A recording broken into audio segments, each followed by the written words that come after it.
Hello ladies and gentlemen, my name is Wentao Zhang, and today I will be explaining the difference between the verbs ser and estar.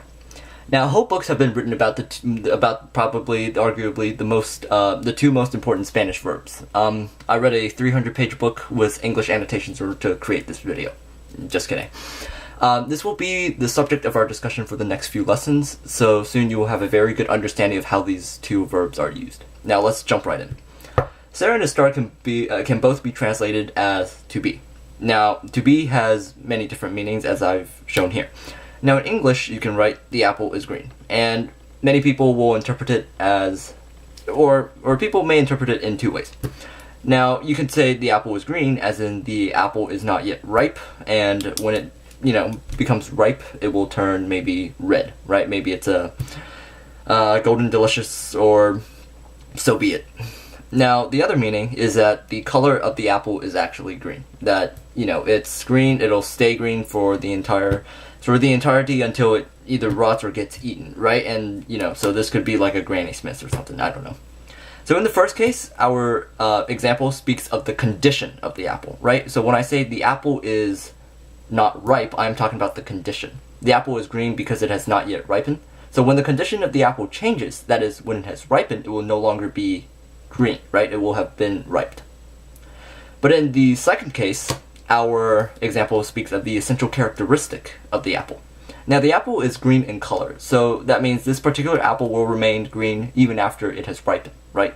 So now you see the difference between how you can interpret one sentence differently, and that's exactly what I need you to notice, because ser and estar cannot be used interchangeably, yet they are often confused because of their similar purpose.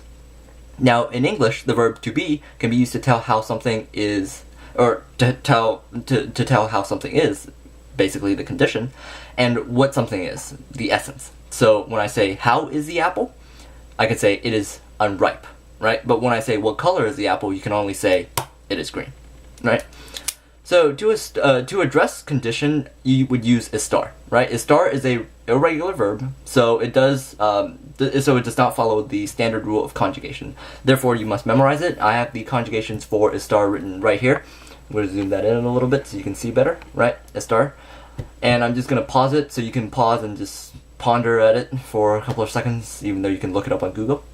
Next, we have to use ser to address essential quality.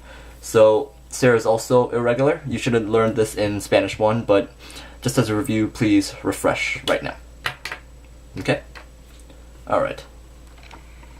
So now that we know how we should conjugate ser and estar, let's talk about when or where you should use these two verbs. Now, ser is used to express the following.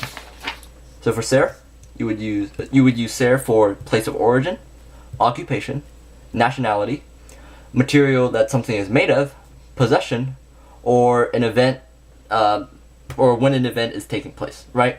But for estar, you would use it for geographical or physical location, or state or condition, right? And so that is to say, for example, if you take the apple case, right? When you say the apple is not ripe, you're talking about the condition. While when you say the color is green, you're actually talking about, the material that something is made of, right? So that's basically the inherent difference.